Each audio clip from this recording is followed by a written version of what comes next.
La robe qui portait le pauvre Crispucci depuis des années immémoriaux, personne ne pouvait plus la considérer comme quelque chose de superposé à lui, à son corps, quelque chose qui pouvait être modifié.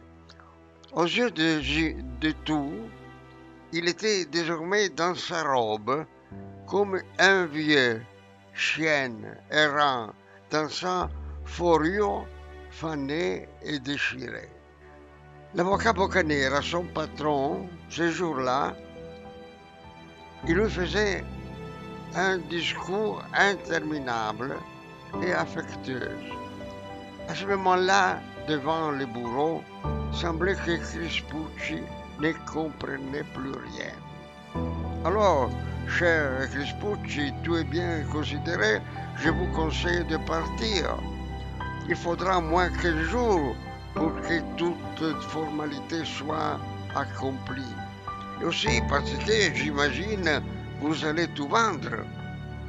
Crispucci ouvrit le bras, ses yeux bleu pâle, regardant dans la vide.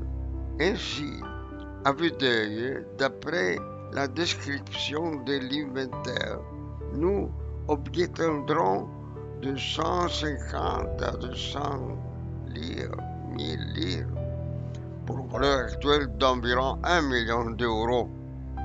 Peut-être plus. Il y a aussi un précieux collier de perles. Quant aux vêtements, vous l'avez compris, votre fille ne pourra certainement pas les porter. Je vous préviens, le prix du diamant a considérablement augmenté.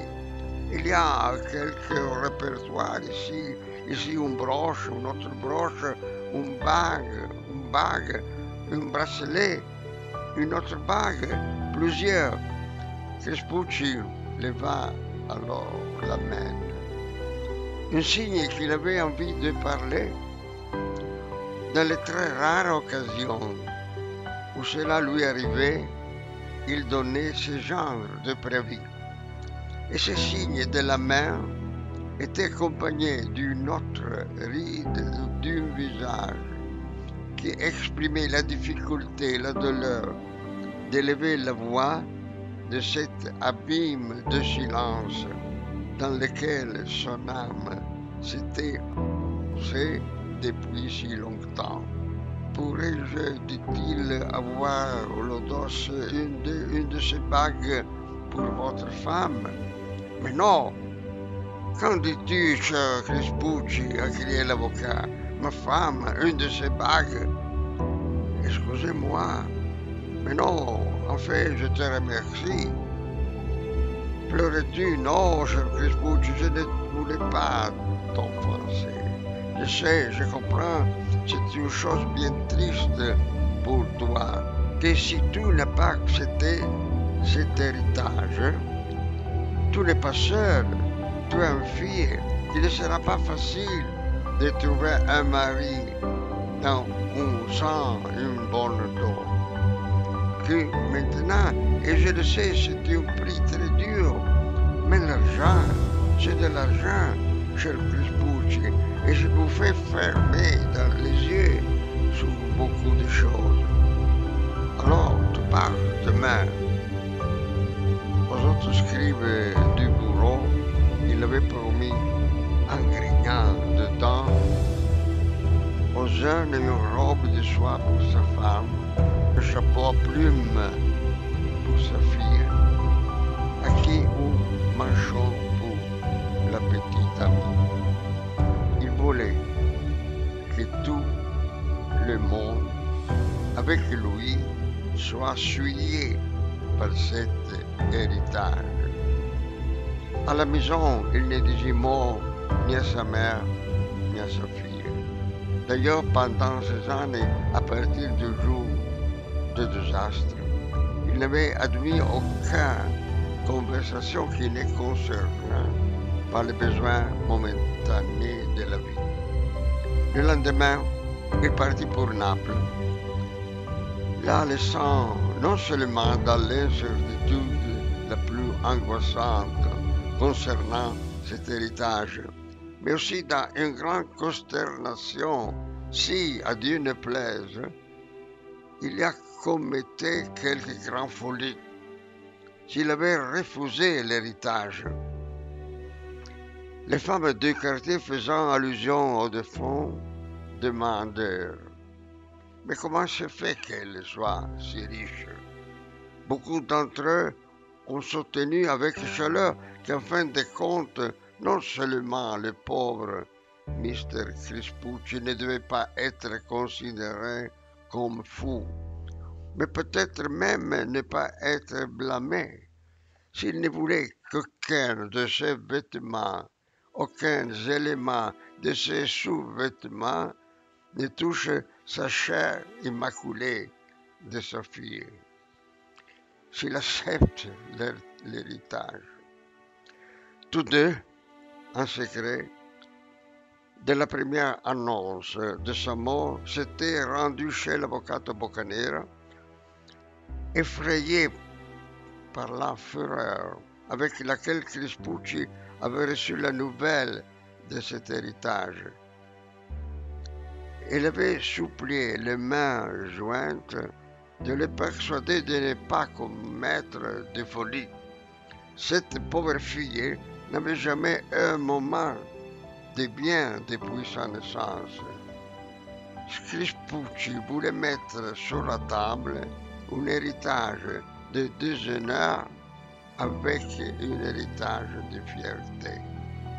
La fierté d'une pauvreté honnête. Mais pourquoi peser avec cette balance la fortune qui est tournée sur la pauvre fille? Elle, jusqu'à présent, avait payé avec beaucoup d'amertume les déshonneurs de sa mère. Fallait-il maintenant qu'elle aussi soit sacrifiée à l'orgueil de son père? L'angoisse de ce doute dura une éternité, 18 jours. Enfin, un soir, du long escalier, raide et étroit, les deux femmes entendirent une brouhaha frénétique. C'était le porteur de la gare qui transportait parmi des paniers et des malles 11 lourds colis. Crispucci attendit que le porteur ait déposé le chargement dans son appartement du 4e étage et il est à payer. Quand l'escalier redevint silencieux, il commence à monter lentement.